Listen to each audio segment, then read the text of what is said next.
मूलभूत वाचन लेखन क्षमता दृढ़ीकरण कार्यक्रम के अंतर्गत हमारा आज का जो वीडियो है वह है कक्षा 8वीं से 8वीं कक्षा का हमारा आज का विषय गणित और गणित विषय के अंतर्गत घटक है संख्याओं पर संक्रियाएं। और मैं हूं आपका वर्चुअल मार्गदर्शक अजय कुमार मौर्य MCGM के वर्चुअल क्लासरूम दादर से। जैसा कि बच्चों आप संख्याओं को देख रहे हैं नीचे स्ट्रिप में, वे पूर्णांक संख्याएं हैं। तो पूर्णांक संख्याओं की संक्रियाओं पर हम चर्चा करेंगे।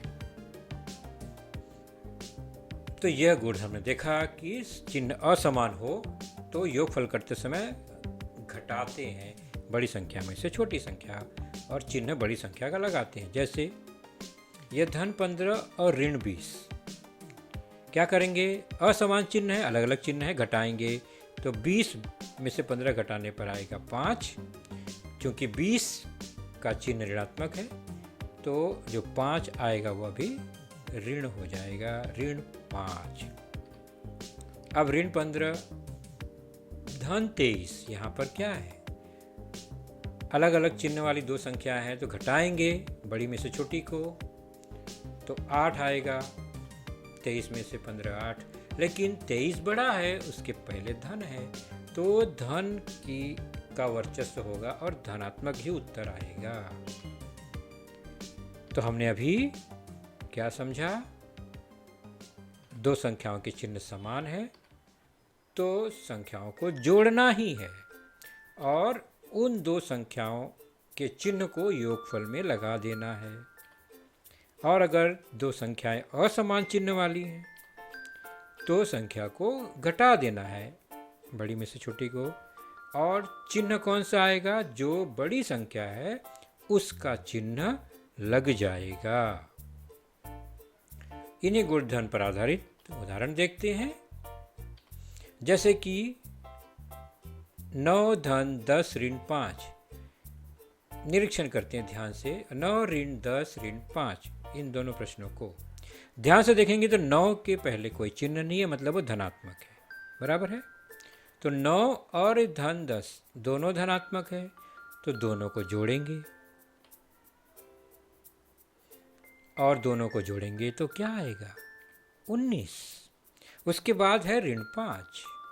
19 ऋण 5, तो 19 में से 5 घटाना ही है क्योंकि 19 धनात्मक है, 5 ऋणात्मक यहाँ लिखा गया है। तो अलग अलग चिन्ह है तो घटाने की क्रिया, 19 में से 5 घट गया, कितना आएगा? 14।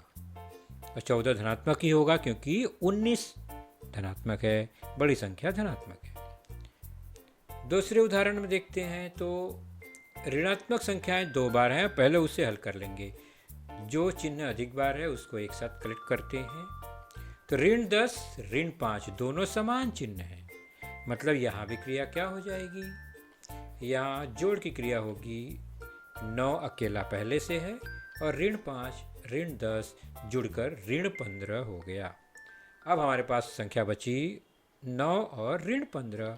तो धन 9 ऋण 15 अलग अलग चिन्ह हैं, घटा देंगे बड़ी में से छोटी 6, लेकिन चिन्ह तो बड़ी संख्या का लगेगा, अर्थात 15 के आगे ऋण है तो ऋण 6 उत्तर आया। तो इन्हीं क्रियाओं को आगे बढ़ाते हैं। अब हम थोड़ा गुणा और भाग की क्रिया में क्या होता है उसे देखते हैं। तो गुणा की क्रिया को पहले देखेंगे, भाग की क्रिया वैसे ही होती है, बहुत आसान सा है, देख लेते हैं फटाफट। 3 और 5 गुणा करने पर 15 आता है। हम निरीक्षण करेंगे और निरीक्षण से सीखेंगे। तो चिन्ह समान है दोनों संख्याओं के, 3 और 5 के, तो गुणनफल देख रहे हैं वह भी धनात्मक ही है। 3 और 5 का गुणनफल 15। आगे बढ़ते हैं और निरीक्षण करते हैं। ऋण 3 ऋण 5 ये दो संख्याएं हैं, कोष्टक में लिख दिया। गुणा करने पर आया 3 पच्चे 15, और यहाँ भी दोनों ऋणात्मक संख्याओं का गुणनफल धनात्मक ही होता है। तो गुणा का नियम, चिन्ह समान है तो गुणनफल धनात्मक ही आएगा। ऊपर भी वही नियम, नीचे भी वही नियम। ऊपर दोनों धनात्मक था तो भी धनात्मक उत्तर आया, नीचे दोनों ऋणात्मक है तो भी धनात्मक उत्तर आया। तो गुणा के नियम में क्या है, समान चिन्ह होने पर हमेशा उत्तर गुणनफल धनात्मक। इसके विपरीत अगर दोनों समान नहीं है, एक ऋण में है एक धन में है, तो क्या हुआ, तो ऋण 3 गुणे 5 आया ऋण 15। मतलब चिन्ह असमान है तो गुणनफल ऋणात्मक माइनस में ही आएगा। तो 3 गुणे ऋण 5, यहाँ भी एक संख्या धनात्मक है एक ऋणात्मक, तो गुणनफल आ जाएगा ऋण 15। तो हमने देखा चिन्ह असमान हो तो गुणनफल ऋणात्मक ही आएगा। तो 2 ही नियम यहाँ पर हमें पक्का नियम पता चल रहा है। चिन्ह समान हो तो गुणनफल धनात्मक, जैसे कि ये 2 धन संख्याएं हैं, इनको गुणा करेंगे तो योगफल गुणनफल भी धनात्मक, और दोनों ऋणात्मक संख्याएं हैं तो भी गुणनफल धनात्मक ही आएगा। दूसरा नियम, चिन्ह असमान हो तो गुणनफल ऋणात्मक ही होगा हमेशा। एक ऋण एक धन गुणा करने पर ऋण में ही उत्तर आएगा, या पहला धन ऋणात्मक दूसरा ऋणात्मक हो तो भी गुणनफल ऋणात्मक ही आएगा। तो बहुत सरल सा नियम है, ये ध्यान रखना है, हमने इसे पिछले कक्षाओं में सीखा है, तो प्रैक्टिस के लिए ही है ये, इसे याद रखेंगे।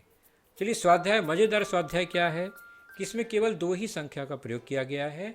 चौखट में हल या उत्तर लिखना है, जैसे 10 गुणे 20 बराबर कितना, ऋण 10 गुणे 20 बराबर कितना। इसी तरह से ये प्रश्न है। देखो चिन्हों का किस तरह से खेल है यहाँ पर, तो संख्या वही है।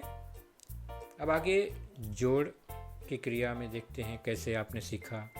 10 और 20 का ही प्रयोग किया गया है, कभी वह धनात्मक है कभी वह ऋणात्मक है, तो उसका हल कैसे निकलेगा ये हमने अभी समझा है। उसी को ध्यान में रखकर यह स्वाध्याय आप पूरा करेंगे।